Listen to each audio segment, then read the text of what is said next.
Thank you for joining us on another episode of Popcorn for Breakfast.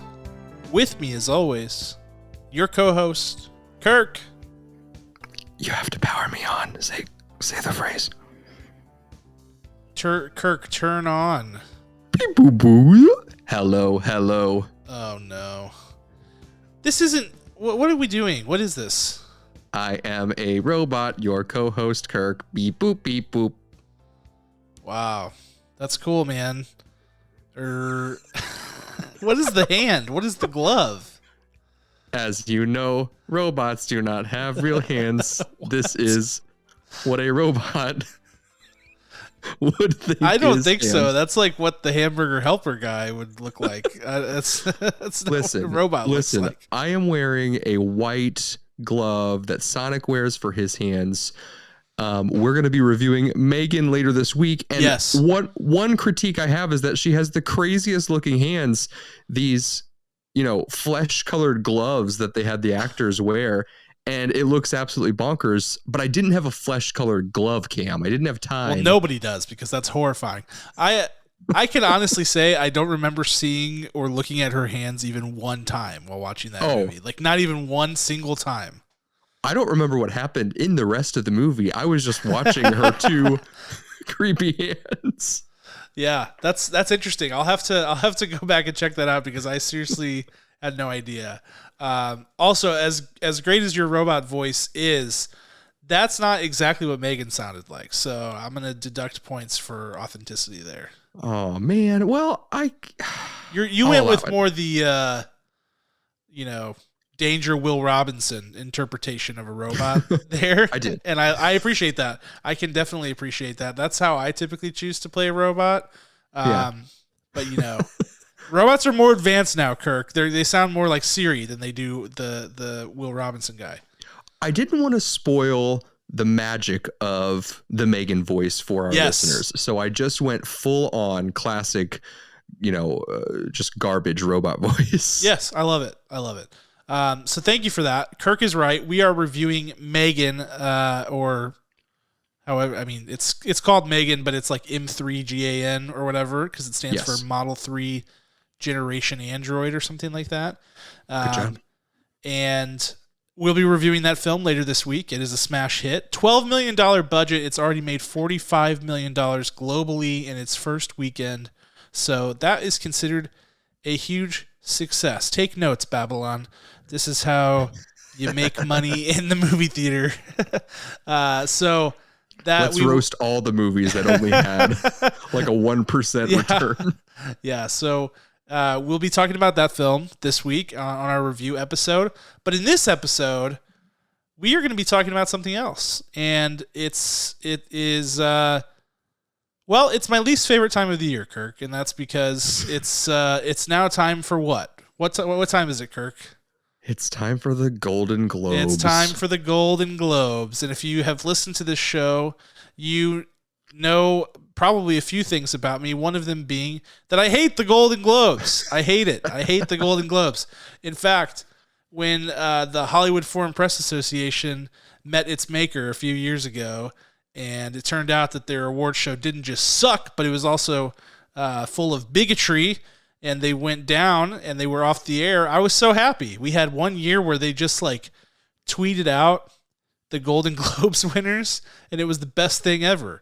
And so I, actively try to not pay attention to the Golden Globes personally, but here we are. We run a movie and TV podcast, so I guess we have to talk about it. Kirk, what's your take on the Globes?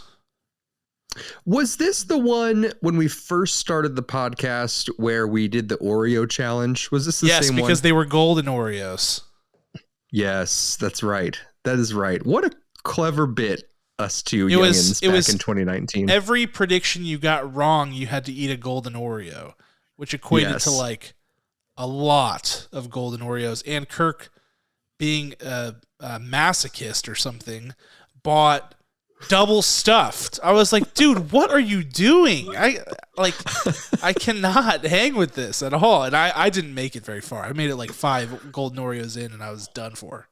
Yeah, and I kept doing it because this weird part of me thought like, well, what if someone like fact checks this like 30 years later and they say, you didn't eat those Oreos, Kirk. Yeah. I ate like 26 something double You stuffed did. You golden did. I Oreos was that like, I night. was gonna say 26 or 27. It was Yeah.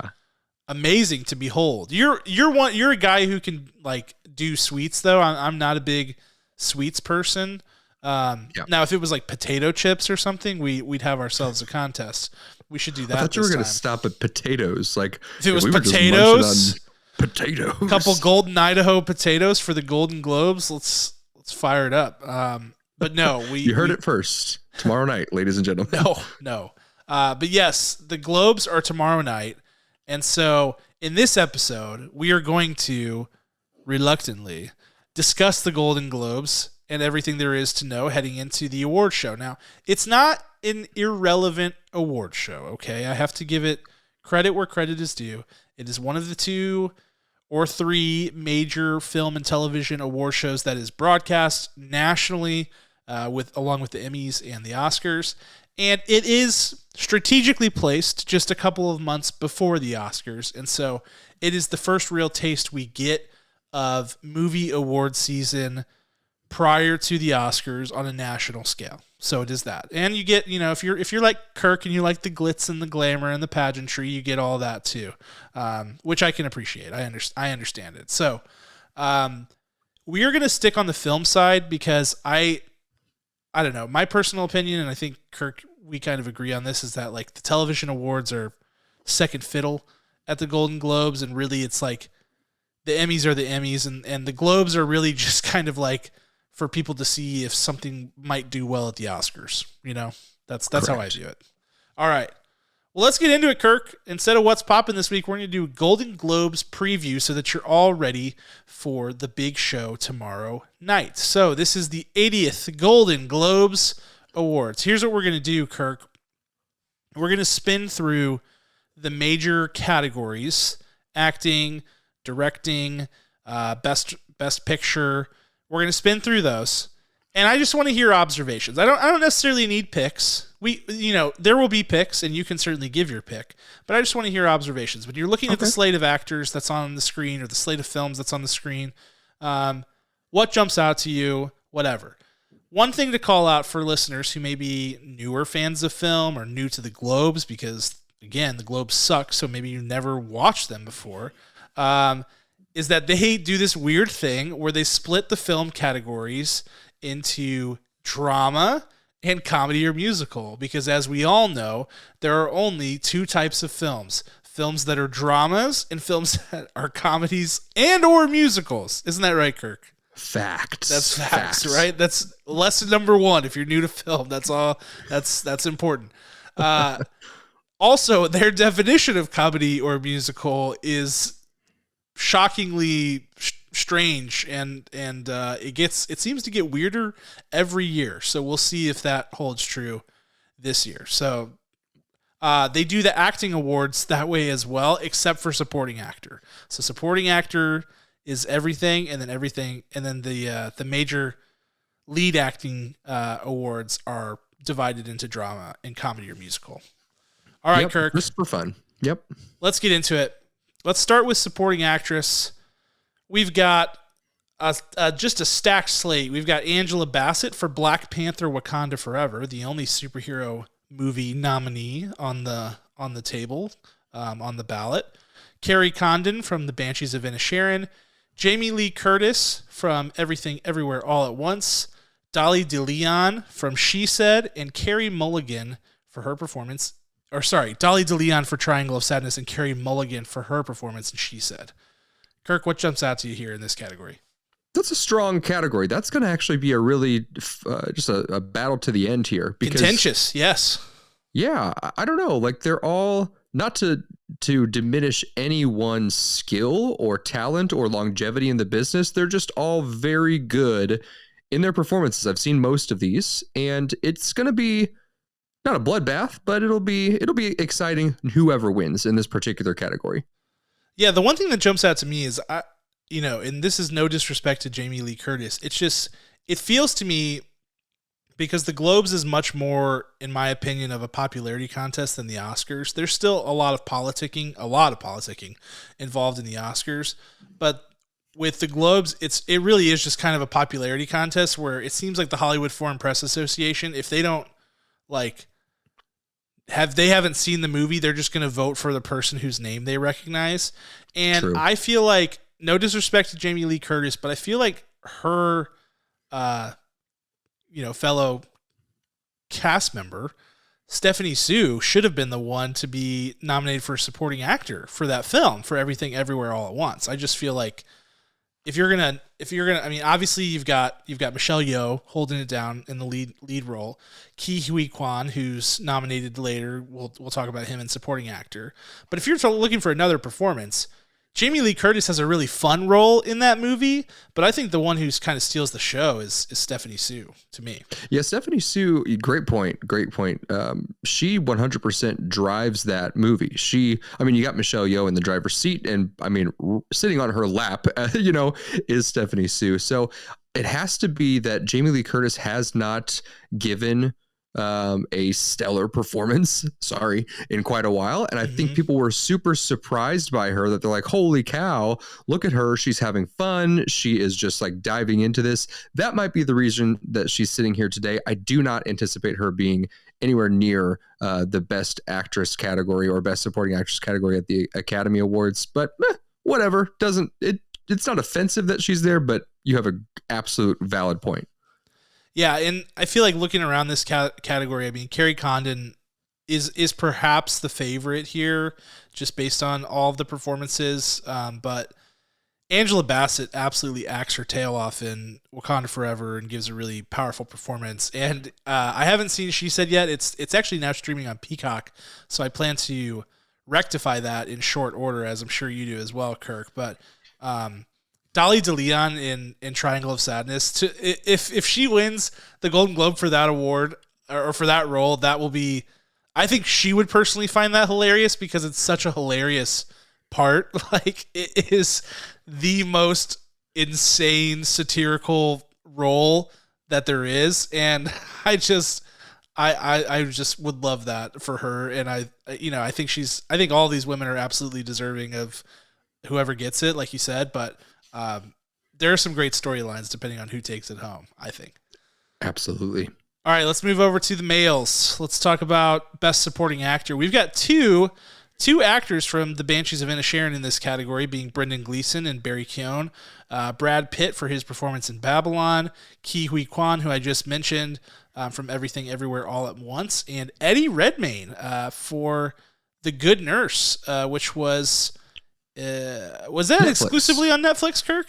I believe it was. Yeah. I do believe it was, yeah. So what do you think about this lineup here? I lied. It did have a full release. I remember seeing it on the options. Really?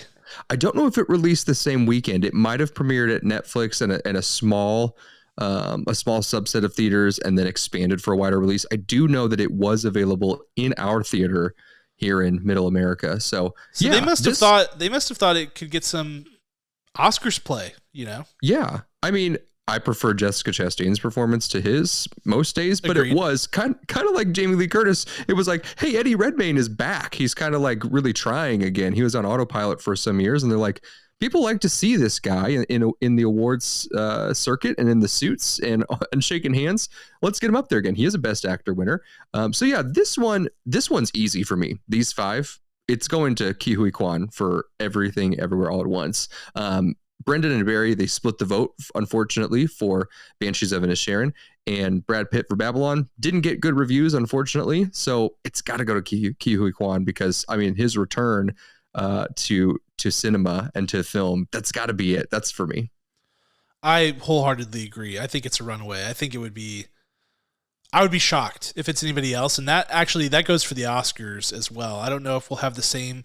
I'm expecting a slightly different slate of actors for the Oscars, but Ke Huy Quan should be the one to take home the award, regardless of who he's up against, based on the fact that what he does in that movie is really special. I think he plays a ton of different versions of the same character, and he just attacks it with such passion, and his range is all over the place, and it's just excellent. So, and the last time we saw him, he was a child actor. Right. Like we didn't Yes. get to see him grow and fail. Like he stepped out of the spotlight and then just exploded back onto the screen in Yes. what is to be considered a favorite film of all time. Like that is such an accomplishment. I'm so excited for him. He has to run away with this. If the Hollywood Foreign Press Association or the Academy deprives us of that acceptance speech, I will riot. I will start a rebellion. Like Cam will burn down the Golden it will Globes. be it will be such a good speech, right? Like I think he's got such a great story. If you've read anything about kind of his journey over the past 30 or so years since he's been in the spotlight as a child actor, and it's really cool. So really pulling for him.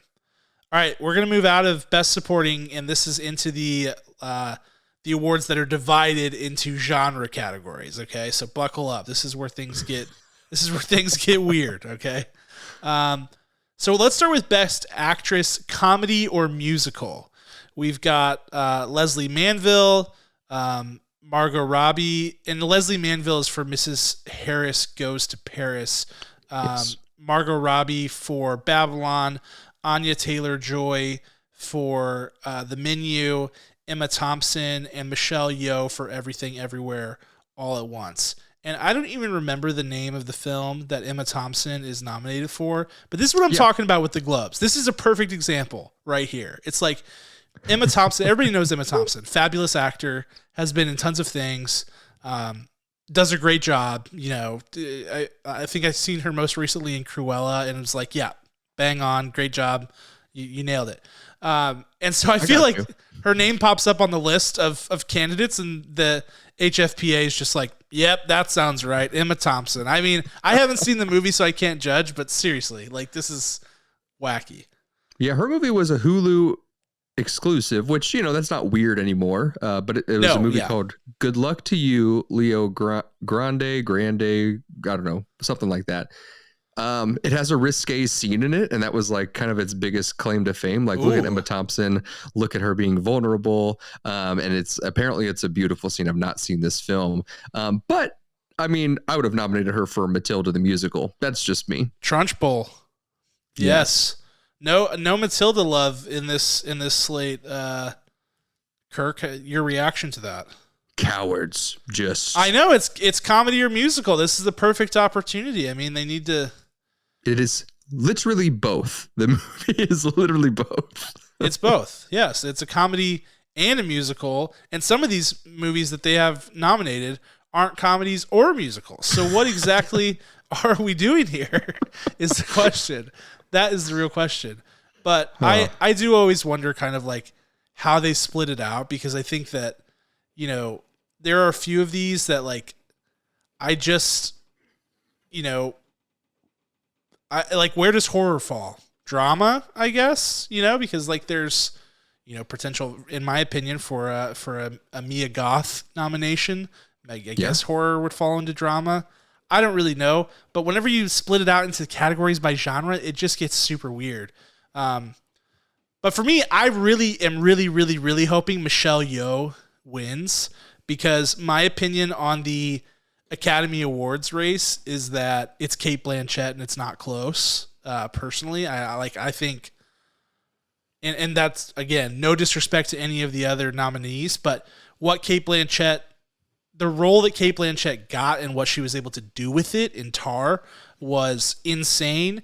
And even though Michelle Yeoh is incredible, and I think that Everything Everywhere All at Once should be the front runner for all of the things, which I hate that I just said that, but for all of the movie awards, I think that Cate Blanchett's going to win. And so this might be Michelle Yeoh's big national stage chance to win the award for Best Actress. And I think it would be great. I would love that. I want them to just cement, you get these big movies and you're like, I just want them to cement this in history as the GOAT for that particular year. And, we want it to win the big five at the Oscars, that we would love a third film to accomplish this. And we want to see the track, like the path towards that. So, I mean, Cate Blanchett, you're great. awesome. You redeemed yourself in my eyes once I finally watched The Aviator. I got you. Michelle Yeoh deserves her spot in the spotlight and she for does. Best Actress. And I think it's just her year. It's just her year. It could be. I mean, it's a great story. She's been in the biz forever. She has aged like fine wine, absolutely getting better roles and refining her craft and just being awesome. She works her tail off. She's in so many movies. Like, yes, the number of credits that she has is insane, and it would just be awesome. Like, she was in Minions: Rise of Gru this year too. Like, it's crazy the number of movies that this woman does, and it would be great. And I know that people will be, fans of Everything Everywhere will be upset if she doesn't get the Oscar because Cate Blanchett has won before, which should not be a thing that keeps other people. It shouldn't keep you from winning another one, but people do view it that way. They do. Yes. But we'll see. We'll see. She has won 2. Just a reminder, she has won Best Supporting and Best Actress. Yes. So, which is great. She can win another one, but I really want Michelle Yeoh to win this year. It would be a good story for sure. For sure. All right, let's move over to Best Actor, Comedy or Musical. We've got the breakout star Diego Calva for Babylon, Daniel Craig for Glass Onion, Adam Driver for White Noise, which we just reviewed last week. You can find that on YouTube or your favorite podcast provider. Colin Farrell for The Banshees of Inisherin, and Ray Fiennes for The Menu. So we get a pair of... Oh, wait. I was just saying horror. The Menu is more horror than comedy. Wouldn't you agree? It 100% is not a comedy. That movie is not a comedy. It has funny moments ease the discomfort you're going to watch. Which most horror movies do. There are a lot of...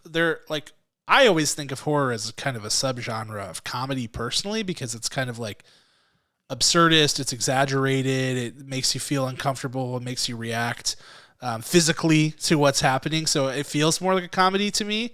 But yeah, we were just talking about, Mia Goth and Pearl and X and things like that. So surprised to see, The Menu. I liked The Menu. I thought it was good, but it gets a pair of nominations here at the Globes, which is interesting. It sure does. It sure does. This group, I mean, these are your leading men. I do not know Diego Calva, but exciting for him for maybe his first nomination. All the other guys have been here before. They'll be here again. I mean, my money is on Colin Farrell representing Ireland, because that movie just is fantastic. I don't think it goes to Adam Driver. I don't think it goes to Daniel Craig. So it's between Diego, Colin, and Ray Fiennes for me. Yeah, and if I can remember correctly, I feel like Daniel Craig was nominated for the first Knives Out as well at the Globes. Maybe.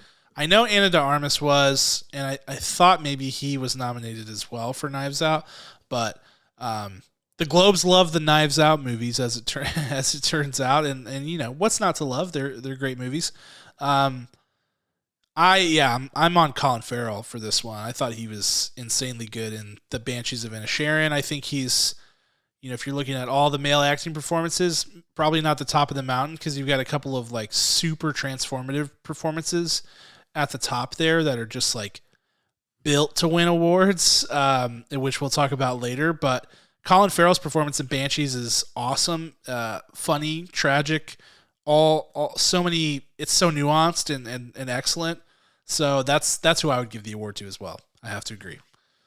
All right, moving on to drama.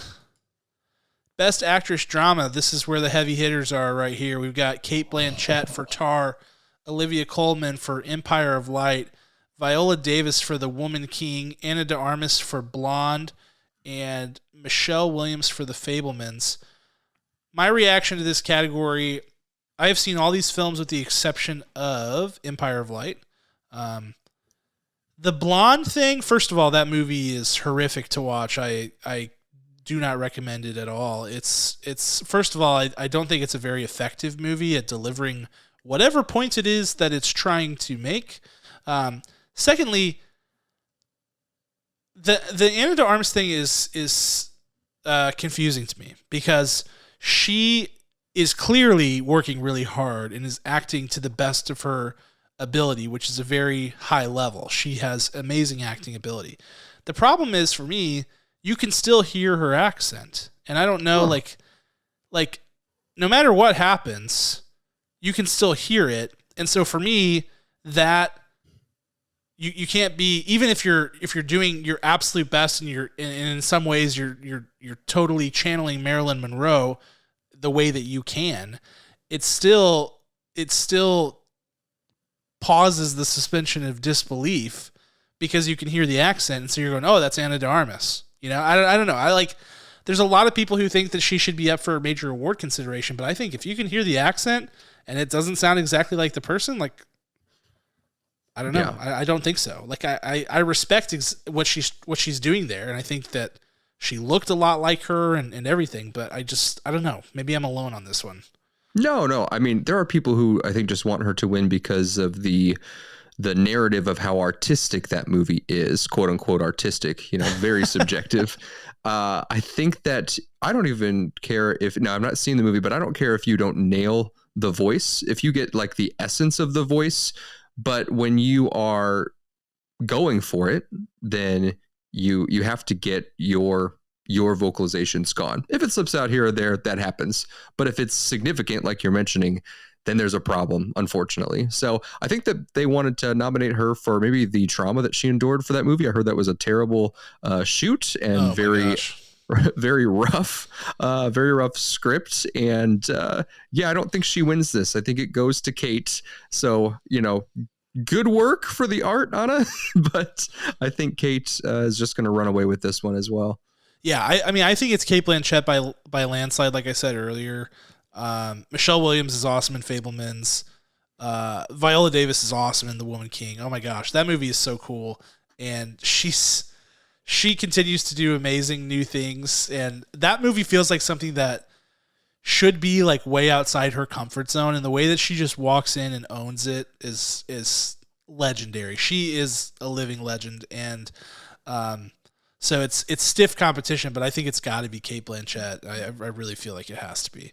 All I want them to do when they announce the nominees is that I want them to play the Dawson's Creek theme song when they announce Michelle Williams, because just a reminder that she was on that show for the entirety of its series, and it still blows my mind from whence she came. She's the only one that came out of that show with the best career. Joshua Jackson is kind of resurging, but he's been in some terrible projects as of late, and everyone else is just kind of, I don't know, just not thriving like Michelle Williams is. So bravo to her again. Yeah. And she played Marilyn Monroe in a movie not too long ago with Kenneth Branagh directing. Yeah, what was that movie called? My Day with Marilyn Monroe, My Life, My Friend. Oh no, what is it? My Day with Marilyn, wasn't it? Or my something like that. Can you hear me typing for the podcast? No, I can't, but I trust you to find it. And but I totally forgot about that movie. Because it got some awards buzz too, that one. My Week with Marilyn. The whole week, ladies and gentlemen. Is that what it's called? It is My Week with Marilyn. Oh, yeah. Weird. Okay. So that's it's an interesting category. I haven't seen Empire of Light, so I can't rate Olivia Colman. Again, it feels like people are like, Olivia Colman, check. She was in a movie, and therefore she gets nominated. But, I don't want to. That's actually not, that's not me digging on Olivia Colman. I think she's fantastic. I think it's the opposite of that. It's like, she's so good, we nominate her just for being alive, Right. So, okay, Best Actor, Drama. Can I first just say that trying to find a picture of Austin Butler that isn't a blatant thirst trap is impossible. This picture in this slide is the least thirst trappy picture that you can find of this dude. I don't get it. Yeah. And I still feel like for our listeners only, it feels like he is like, I don't know, blowing in your ear through the screen still. Yeah, he's using like telekinesis or something. Well, telekinesis is when you move things with your mind, but he's using telepathy to make you feel his presence, even if you can't see the photo. It's terrifying. Like, I'm scared to look him straight in the eyes. Like, I'll turn into stone or something like that. I tried for probably the better part of 10 minutes to find one like non-seductive photo of Austin Butler, and this was the best one I could come up with. And honestly, most people would still describe that as a thirst trap. So Austin Butler keeps saying that he spent 3 years away from his family practicing Elvis, but I think he was just practicing being sexy. Tyra Banks probably like zoomed in with him and said, "Let's do this, Austin. I'm going to get you to smize like no one ever has." He was practicing. Yes, that's exactly right. He was practicing his modeling. That's what he was doing. Well, it's paying off, Austin. It's paying off in big ways. So Austin Butler for Elvis, Brendan Fraser for The Whale, Hugh Jackman for The Sun, which has not released in theaters yet, which is a bummer. That's the other thing you get with the Globes a lot. It's like, and Sarah Polley nominated for Women Talking, which isn't in theaters until January 20th. And it's like, okay, that's cool, I guess. Bill Nighy for Living, and Jeremy Pope for a movie called The Inspection, which I have not seen. So here we are, Kirk. Thinking about this again, the Globes as a potential sort of predictive tool for the Academy Awards. I think it's safe to assume that Austin Butler and Brendan Fraser will both be should be on the nominee list for the Academy Awards, and I think it's kind of a 2-horse race between those two for the big award. Where are you leaning on that? I lean right towards that thirst trap, Austin Butler. I am hypnotized, and I cannot stop watching his just sincere dedication to that project, to Elvis, the man, the legend. It's just incredible. It's incredible work. We gave Jamie Foxx the Oscar for his absolutely impeccable mimicry for Ray back in 2004, 8, whatever year that was. And I think this is a very similar situation. It's just absolutely incredible. It's lightning in a bottle, and I think he wins it. Yeah, man, I have to agree. It pains me to say that because the Brendan Fraser Renaissance is the best thing ever. I'm so happy about it. I love that he's back, and I love that he's showing people what he's capable of, and just being amazing. The Whale was quite a performance. I mean, truly transformational, absolutely knock you off your feet kind of performance. It was really good. But the way that Austin Butler transformed into Elvis and the level of detail in that performance, and the amount of work that goes into that with the costume and the wardrobes and learning all the stages of Elvis's life. I mean, that movie covers a massive span of Elvis's life. He has to be on point all the way through. And every Baz Luhrmann movie, it sort of feels like it could fall apart at any moment because it's so bold and so ambitious. And Austin Butler was quite literally the glue that held that movie together. So Baz Luhrmann films, they feel like Super Nintendo Donkey Kong, the mind kind of jumping the tracks. Yes. like, I don't know if I'm gonna make that upward jump at a 65 degree angle. That's what that feels like for sure. I think that this is just give Brendan Brendan Fraser, who is an incredible human, give him the spotlight here and let him take it away next year with a role that is equally as powerful and something that he can really, really just dive into as well. But Austin, man, he's got to have it. Otherwise, I think he might break into 1,000 pieces. That's a good point. I mean, Brendan Fraser's still young. This could be a chance for him to just kind of like revitalize his career, get a few projects. Too bad we don't get to see him in Batgirl. That could have been cool, but he'll have his shot again, hopefully. And I think that's what sucks though, is that like Austin Butler has a good long while to take a crack at this thing, whereas Brendan Fraser doesn't have quite as long. So we'll see. We'll see how it goes. All right, we're down to the final 3 awards. So we're going to do Best Director, followed by Best Picture, Comedy or Musical, and Best Picture, Drama. Let's start with Best Director. The nominees are James Cameron for Avatar: The Way of Water, Daniels, which is what they're referred to in the credits. Their actual names are Daniel Scheinert and Daniel Kwan for Everything Everywhere All at Once, Steven Spielberg for The Fablemans, Baz Luhrmann for Elvis, and Martin McDonagh for The Banshees of Inisherin. Your thoughts, Kirk? This is tough. This is very tough. It can go any direction, absolutely any direction. We have several people, if not all of them, have won Best Director, except for Daniels. I think the other four have indeed won Best Director. Is that correct? Do you know? And I don't know. Are you talking about the Academy Awards or the Globes? Forget the Globes. The Academy. The Academy. Don't think so. Okay. But I'll look it up. And I don't know. I'm drawn between. This is tough, but I'm drawn between Daniels and Martin McDonagh. I'm drawn between Everything Everywhere All at Once and Banshees of Inisherin. I think the other movies had their shortcomings, even though I have still not seen The Fablemans at the time of this recording. And looking at it just like, you have to make a decision, Kirk. I have to go with Everything Everywhere All at Once. Martin McDonagh's film, incredible, but I don't know that anyone else in this world could have pulled that movie off except for that dynamic duo. Yeah, so if we're looking at Academy Awards, Baz Luhrmann has not won a directing Oscar. He won for Best Picture. Martin McDonagh has not won a directing Oscar. He's won for screenplay.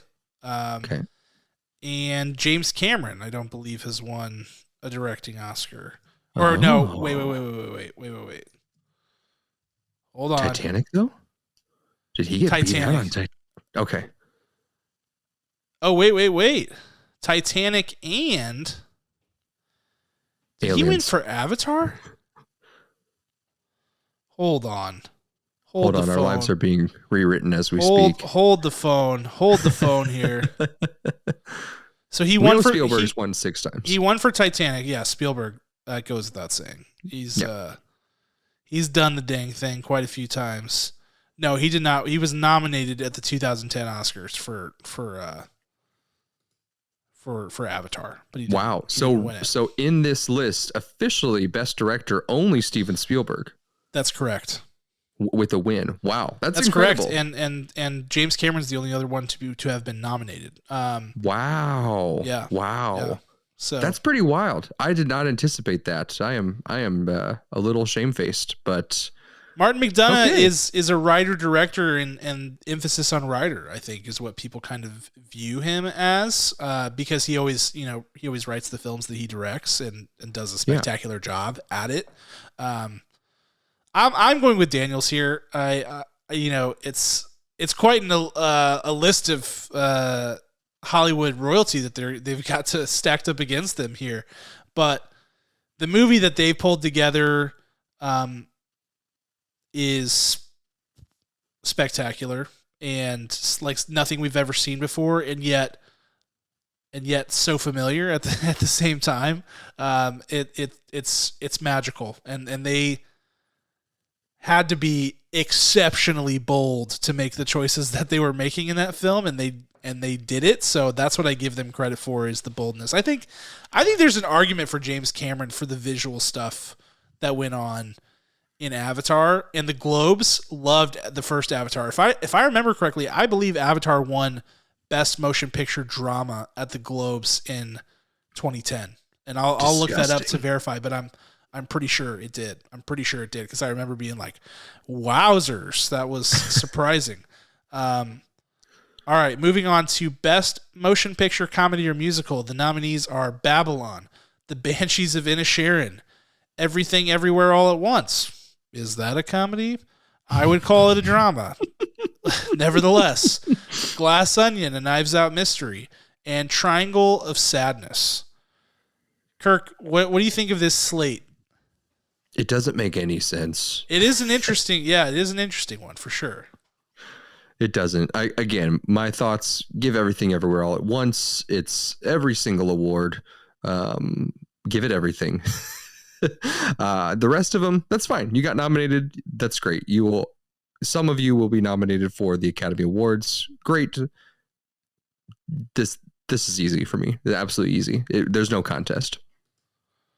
Yeah, I mean, it's I feel like Everything Everywhere is just totally miscategorized here. I don't view that movie as a comedy. I think it's zany for sure, but Yeah. is it a movie that is like designed to make you laugh? I don't remember laughing outrageously at that movie. I mean, there's like the hot dog fingers thing, which is funny. Mm-hmm. There are bits, but I don't feel like its primary or even secondary purpose is to make you laugh. So it's weird. Is your fear that the miscategorization could hurt it here? No, I don't think so. I think it's going to run away with it. I just think that I would have liked to have seen how it fared in the drama category, to be honest, because I think that like that competition is going to be more. I expect Banshees to be nominated at the Oscars. I would be shocked if it wasn't. The rest of these, I don't know. Triangle of Sadness could get a nomination.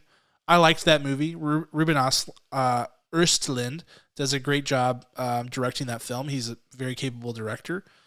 Babylon, there's always some movie that is very divisive that makes it into the Oscars. I feel like there's always like one really divisive movie.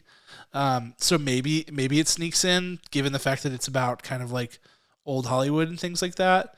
But I don't think Glass Onion's getting nominated for Best Picture. So I think really like Everything Everywhere All at Once will have to compete with Banshees, but the rest of these are big question marks at the Academy Awards. So I would have been more interested to see it up against the drama slate personally. Yes, agreed. I mean, I wouldn't put any golden Oreos to any of this because 50% win ratio last time. Yeah, brutal.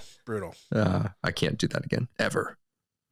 Let's talk about that drama slate and see who made the cut. We've got Avatar: The Way of Water, Elvis, Tar, Top Gun: Maverick, and The Fabelmans. Huh. Now this right here. This is 5 films I would not be at all surprised to see nominated at the Oscars. I think there's question marks. On Avatar for sure. I think people would be a little bit surprised if it got nominated. I would not be. And Elvis are the ones where people are like, maybe, but I think Elvis is personally. I think Elvis is for sure getting nominated. And the other, Tar, Top Gun: Maverick, and Fabelmans, I would be surprised if those ones weren't. Okay, gotcha. Yeah, honestly I do see all these at the Academy Awards top 10. No contest because of all of the different varying aspects and bullet points that they check. And I don't know. It depends on the voters. Like this one specifically, above all other ones that we've gone over today, Tar is the one that screams, "I am the drama." I am the epitome of a film drama. The rest of them are just so different from one another and so different from what we would traditionally have. So I feel like, even though I always lean toward Elvis, I feel like Tar could win this one. Wow. I feel like that would be surprising. My outside pick here is Avatar. I think Avatar could win it because, again, I think the HFPA loved the first Avatar, and I need to double check that. I'm trying to find it on IMDb, but their desktop site is just the worst. Garbaggio compared to the mobile site. The mobile site is way better, but I'm pretty certain that it won the Globe back in 2010. So I would not be surprised to see it win here again. And then I think Top Gun: Maverick, again, popularity contest. That movie was a massive hit. Critics and fans alike loved it. I would not be at all surprised to see that one win. I think the only one I would be surprised to see win, well, none of them. I think they all have a really good shot here. It's a dead heat in my opinion. But Top Gun: Maverick and Avatar are the ones that stick out to me as like that's what's gonna take it home at the Globes, just because of the popularity factor. I hear you. Confirmed. Golden Globes, January 17th, 2010. Best Film and Best Original Score. And Best Director. No, I'm so sorry. Best Director and Best Drama for the Golden Globes. Avatar won. Yeah, and then and I think it was up against The Hurt Locker. And then The Hurt Locker went on and took Best Director and Best Picture at the Academy Awards. Because I remember just being like, what a weird thing that was, especially given the history between James Cameron and Catherine Bigelow. That was like a very bizarre back and forth that kind of happened, whiplash between the Golden Globes and the Academy Awards. Yeah, for sure. For sure. All right. Well, that's all of the major categories at the Golden Globes. We've broken them all down here. We've given some picks. We've given some reactions to the slate. I think, it's a situation where it's going to be a fun show. There's a lot of, there's a lot of new names and new faces that are up for nomination, which is always a good time. There's a very diverse slate of movies in terms of genre, just composition, really. You look at something like Avatar and Tar are completely different films. There's a lot of just varying degrees of film making on display here. So it should be a good time. And the awards are back on national television for the first time in a little while. So it'll be something to watch. Kirk, any last thoughts heading into the Globes tomorrow? I'm going to record it. I will watch all of it, even though no one else will, and besides the people that are there, I guess. And I'm hoping for a good old Will Smith moment. I don't know, not him. Oh my! But just something that will break the internet. I look forward to it. Maybe a Will Smith joke. I think there should be some controversy to make the Golden Globes relevant again. Yes, I always like the group, the communal moments that we can all share, that one big crazy thing happens and everybody's like, whoa, reacting on Twitter. That's always a good time. The Will Smith slap was an all-time moment on Twitter ever. I'll never forget what it was like to be on Twitter immediately as that was happening and after that was happening. It was incredible. Yeah. So I don't know if the Globes will ever be able to generate something like that, for better or worse, but we can hope. We can hope that they find some reason to make us happy. We tuned in tomorrow night, January 10th. If you're listening in podcast form, the Globes are either happening that night or it have happened. So be sure to check those out, set your DVRs and all of that. And we will see you guys on the other side of the Globes. And we've got our review that Kirk mentioned earlier for Megan that's going to be dropping later this week on Thursday. So Thursday, January 12th, be sure to look out for our review of Megan and the return of Kirk's Michelin Man Hamburger Helper gloves to help review that film. But until that time, we want to give a special thanks to our executive producer, Ryan Spriggs, as well as the band Rhetoric, who created our original music. Thank you guys so much for watching and listening, and we will see you later for our review of Megan. Talk to you then. Beep boop, beep boop.